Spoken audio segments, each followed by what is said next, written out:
Welcome back to my channel. আমি রুজিনা ইন্ডিয়ার ইটারভিটা নামের একটি গ্রাম থেকে বসবাস করি।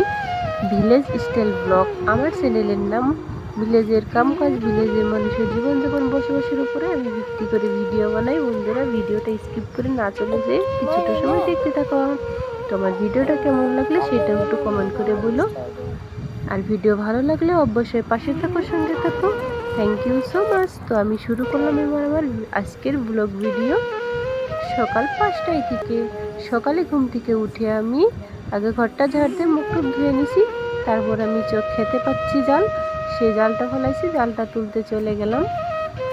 তো আতিফ করছি ভিডিও আর আমি করছি কাজ।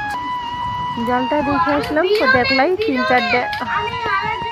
আজকে জালে বেশি মাছ বাজে নাই, মাত্র 4 থেকে 5টা মাছ বাজছে। যাই হোক, একটু বড় বড় বাজছে। তো মাছ কটা ছাড়িয়ে নিয়ে গেলাম, ভাবলাম যে কী দিয়ে রান্না করব, বাড়িতে তেমন সবজি নাই। তো আমাদের খেতে দেখতে পারতেছো কত সুন্দর হাবলা, ভ্যাট, ঢ্যাপুল।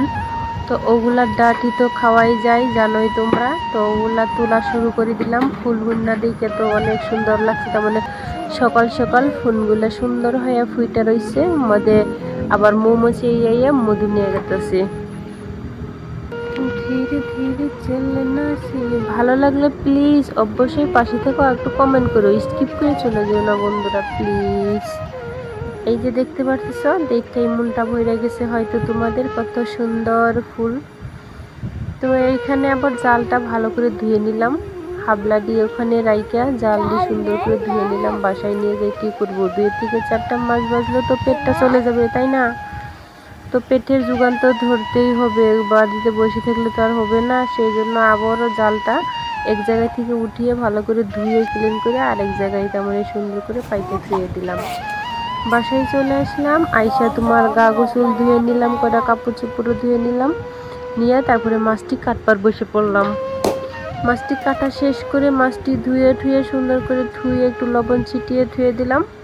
তার মানে আমি এগুলো আবার বাষ্প করবো, একটু লেট হবে রান্না করতে, সেই জন্য লবণটা ছিটিয়ে কুটে ধুয়ে লবণটা মাখাইয়ে ধুয়ে দিলাম। মাছটা সুন্দর হয়ে থাকবে, একটু নরম হবে না। তারপরে হাবলাগুলো আমি সুন্দর করে এভাবে নতির মতো সুলাইয়া বাইছে নিতেছি। বাইছে আমি পানির মধ্যেই রেখে দিতেছি।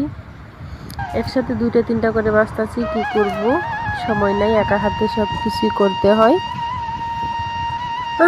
তারপরে একটা ছোটকালে আমরা এইগুলা ফুল তুলে সুন্দর করে মালা বানাইছি। মালা বানাইয়া গলায় দিয়ে আমরা কত খেলছি, 1, 2, 3টা কত রকমের গলায় দিছি, হাতে দিছি, পায়ে দিছি।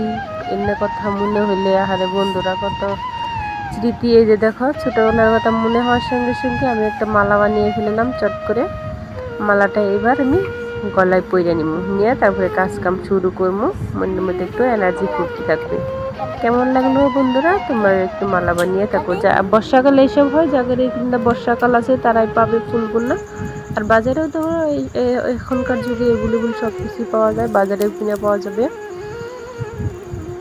তো তো এই দিকে দেখছো, এইগুলো সব রেডি করছি। এদিকে আমার একটা হাঁস, সোনার হাঁস। এইগুলো এখানকার প্রচুর গরমে ডিম পাড়া হাঁস, তখনকার চলে যাওয়ার মতো অবস্থা হয়েছে উপরের দেশে।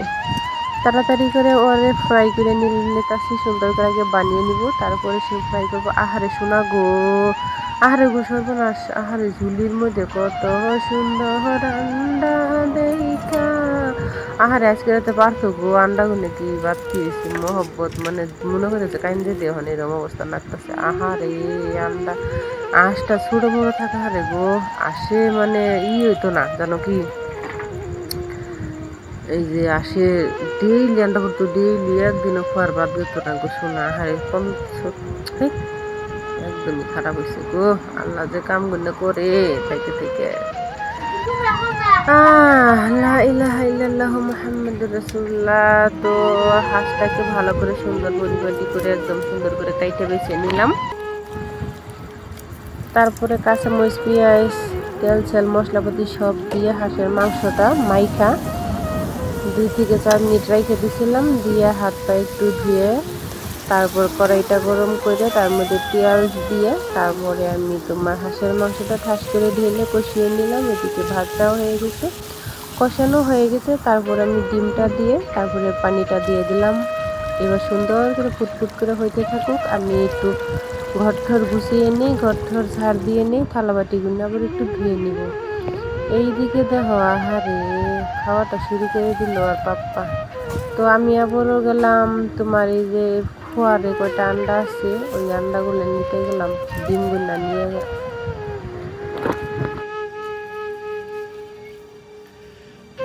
ডিমগুলা নিয়ে আসলাম। তো হাঁসের পেটে থেকে যেটা ডিম বেরিয়েলো ওইটা আর এটা মিশিয়ে তার মানে রান্না করব, একটা ডিম আর কি রান্না করব। আরে কত সুন্দর, কি আনছ? ও মা গো জীবন।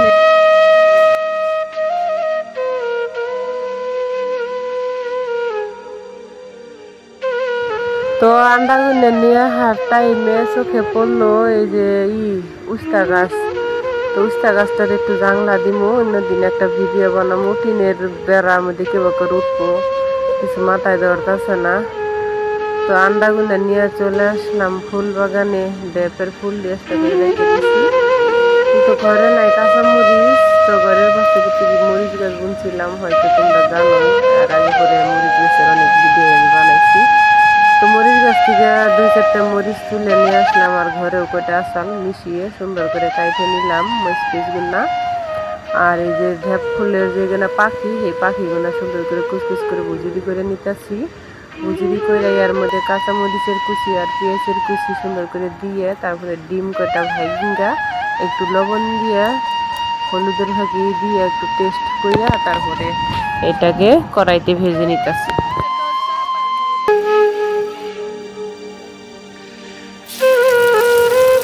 তো এটার আগে একটা অমলেট পুষ বানিয়ে নিলাম।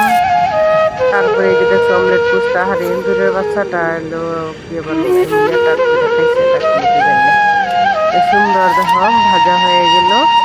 তারপরে এবার হাবলাটা তেলের মধ্যে ভাইজা তারপরে মশলাপাতি দিয়ে আগে থেকে কষিয়ে রাখা মাছটা দিয়ে দিলাম। আবার কিছু হাবলা ভাজলামও, কষিয়ে রাখা মাছটা আবার হাবলার মধ্যে দিয়ে দিলাম যখন সবজিটা হয়ে আসলো তার আগে আগে। তো এবার আমার রান্না কমপ্লিট বন্ধুরা। তো আজকের ভিডিওটা কেমন লাগলো, যদি তোমাদের কাছে ভালো লেগে থাকে তাহলে আমার এই ভিডিওটা শেয়ার করে লাইক করে দিও, আর পাশে থেকো। তোমাদের ভালোবাসায় এগিয়ে যাব। দেখা হবে নেক্সট পরবর্তী ভিডিওয়। আমি গ্রামের জীবনযাপনের ওয়াইফ, বসবাস করি তো গ্রামে, এই বিষয়ে ভিডিও বানাই। তো তোমরা পাশে থেকো, তোমাদের ভালোবাসায় এগিয়ে যাব। তো বন্ধুরা দেখা হবে নেক্সট ভিডিওয়ে। আমি বিকেল 5টায় থেকে 6টার ভিতরে প্রত্যেক দিন একটি করে ভিডিও আপলোড করি। রেগুলারলি ভিডিও আপলোড করতেছি, তোমার 5 মাস ধরে আমি রেগুলার ভিডিও